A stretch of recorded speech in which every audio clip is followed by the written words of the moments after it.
We've seen some amazing whiskeys released so far in 2025. Some of my favorites: Calumet 18, Jack Daniel 14, Wild Turkey Master's Keep Beacon, and today I'm going to share with you 5 more whiskeys that I'm super excited about in the next few months that I think we should all be really looking forward to trying. First things first, I'll get in with 2 honorable mentions here. So the first honorable mention is going to be Maker's Mark Cellar Aged 2025. Now, the reason why this is a lowly honorable mention and not in our top 5 today is because while I really enjoyed the 2023 Maker's Mark Cellar Aged, I didn't really enjoy the 2024 nearly as much. And so I don't think it's going to be all about the age statements on this one. I do think that it's going to really come down to how well they blended the product, but we are working with an 11, 13, and 14-year product this time around, coming in at 112.9 proof. So this is going to be really exciting, and I hope it turns out looking a lot more like the 2023 than the 2024. And I think if it looks like that 2023, we may be looking at another top 10 whiskey of the year contender with Maker's Mark. The next honorable mention is going to be the Penelope Estate 13-year. So we've seen some pretty old estates already. We've seen 10 years, 11 years, and it's going to be really fun to see the oldest estate to date, the 13-year. Now, this is MGP bourbon, and when MGP bourbon gets to this age, you get a really rich, dark complexity to it that I'm really looking forward to trying with Penelope here. I'm expecting that they're going to put some really good barrels of MGP into this. I do think, though, because it tends to be a lower proof offering, and it is a little bit more on the expensive side of things, I just don't think it's going to be as exciting as this top 5 here. So it's an honorable mention. I think these are 2 very solid honorable mentions. I'm really looking forward to getting to try both of them, but let's get into our 5th place. So in 5th place here, we have Old Forester Birthday Bourbon. It's hard to not be excited about this release. I know a lot of people don't absolutely love it because it is a lower proof offering. This year it's going to be just 92 proof. Last year was a very impressive 107 proof. And while 92 proof alone might not be the best thing ever, we have seen some really amazing whiskey come out of this release. And while there is a very steep secondary market on this bottle, I think if we look at it through its MSRP being around $200 to $250 depending on where you are, I think it's a very solid product. I think it's really getting an incredible richness and decadence on that good old Brown-Forman Old Forester funk to it. And because of the heat cycling that they do at Old Forester, you end up in a situation where a lot of their whiskey tastes a lot older than it really is. So while this whiskey is a 12-year age statement, it's likely going to have a richness, especially in the oak presence to it, that's going to be more reminiscent of a 15, 16, 17-year offering. And I imagine them doing it at 92 proof, I'm really excited to see just how much flavor they're going to be able to pack into that proof.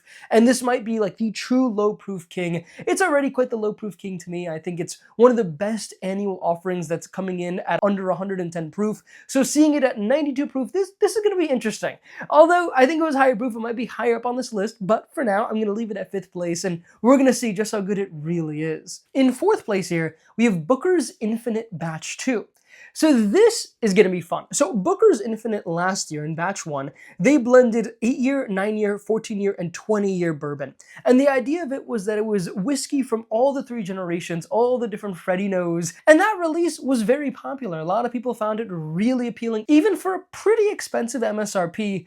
And the special part about it that I don't think many people remember is that they actually saved 30% of the blend. So they made a whole blend, and then they took 70% of that juice in that vat, and they went and they made the Infinite Batch 1, but then they saved the 30%, and then they're going to mix all these other barrels into it now, and then they're going to take just 70% of that new blend and save 30%, and this is how we get that Infinite Batch. And so I'm really excited to see how they're going to work on that already very impressive 7, 8, 14, 20-year blend that they started with. You're going to see what else they mix into that blend, and this is going to be a fun release because they started off with what I believe to be a pretty classic beam profile here. I think we had a really strong creaminess, nuttiness, vanilla bean, stuff like that. I don't think they really got super funky with it, and I think that's understandable. This is the base of the future years, and they wanted to make that the safe, the protective, but I think it's going to be really interesting to see when they start mixing in some really funky batches here, because those funky batches, they're going to have to build off those in the years to come, and I'm just super excited to see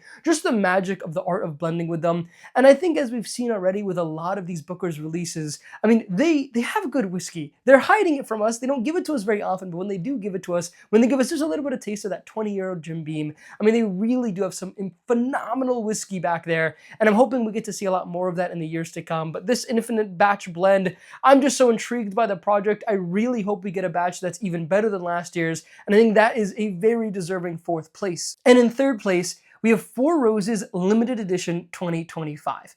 Now, I'll be honest, this is not a release that I typically look forward to. It's a release that I've found to be pretty boring in the years past, and while it's usually worth around its MSRP, I usually haven't found it worth anywhere close to its secondary value, if it ever really has any.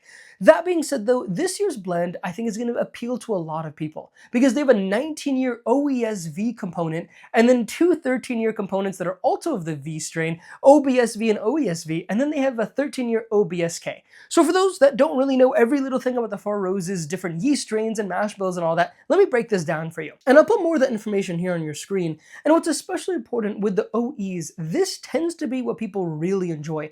Particularly, people really like OESV and OESO.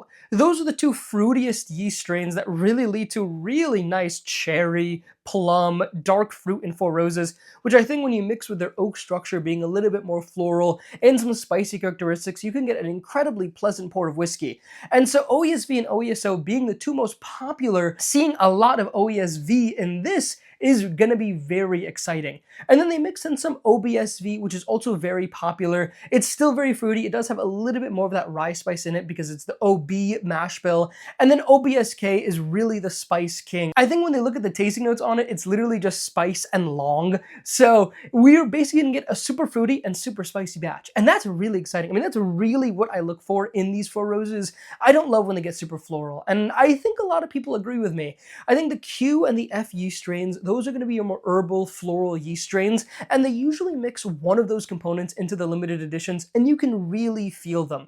But I think this time getting pure fruit and then just a good bit of spice in there as well, we are really in for a treat. I think this is going to be a lot of what a lot of people really look for in Four Roses, and this is a release that I don't think people should pass on. I think the fact that we have 13 years at the minimum, that's really nice. The fact that we have a 19-year component, that's really nice. And the fact that we're looking at 3 of those 4 components being the V fruity strain and just 1 being that spicier strain here. I mean, this is the exact blend you want. You want 3 parts fruit, 1 part spice. That is a pour to remember, and that's why this is in 3rd place. And in 2nd place here, we have Parker's Blend of Mash Bills. So Parker's actually did a blend of mash bills as their 6th edition, which was a whopping 13 years ago. And for this 19th edition here, they're going to be blending 15-year wheat whiskey, 11-year corn whiskey, and then 12-year whiskey that's purely just rye and malt. So we have an 11-year age statement since 11 years is the youngest component and 122.5 proof. So this itself is very odd. I mean, we don't see this very often from them. Parker's is known for doing some weird things. Last year we had a malt whiskey that was finished in cognac. Before that we had a very standard, very nice, very generous rye whiskey that was absolutely delicious, one of the best rye whiskeys. And so after 2 years, one of which was very weird, one of which was very normal, it looks like they went full weird on this edition. And I'm excited. I mean, wheat whiskey that's 15 years old and cask strength, I'm already in the door. I think Heaven Hill 19-year was a little bit disappointing to me because while I was initially expecting it to be 122 proof, since that is what they initially announced it to be at, it ended up only being 100 proof, and that was really disappointing. And so seeing 15-year wheat whiskey at cask strength here, since obviously the final blend is 122.5 proof, this is enticing. I think we're gonna get something really fun and funky here. And with a mix of corn whiskey, with a mix of rye and malt whiskey here. And I guess the wheated is actually a wheated bourbon. And so we're gonna see just how that turns out. But I think that is a release that, while it's not gonna be easy to come by, I really hope I can get a bottle of it, or hopefully I can at least try it and share it with you guys, because that one I have very high hopes for, and hopefully it doesn't disappoint. Now, before we get into number 1 here, I want to share a fun fact.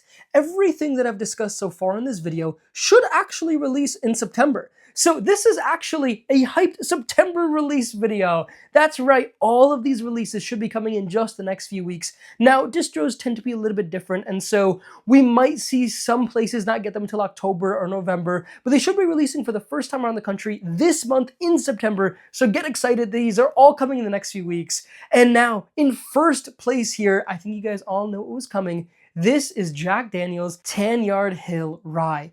So this is Coy Hill Part 2.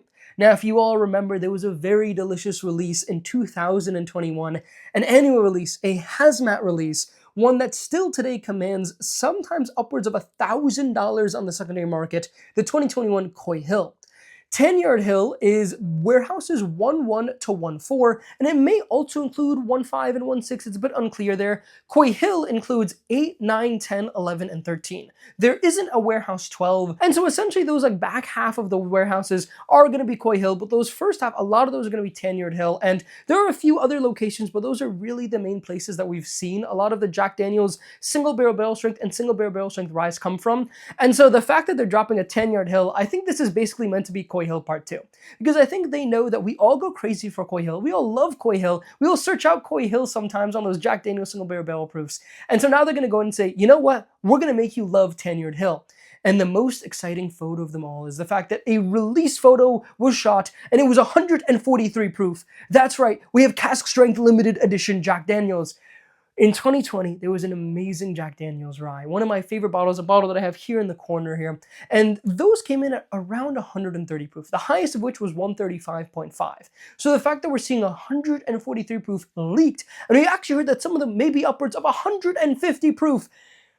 These bottles are going to be expensive, guys. We're going to look at bottles that are probably going to break $1,000 when they first release on the secondary market. And you know what? They may be worth somewhere in the range of at least a couple $100. I mean, they might really be delicious.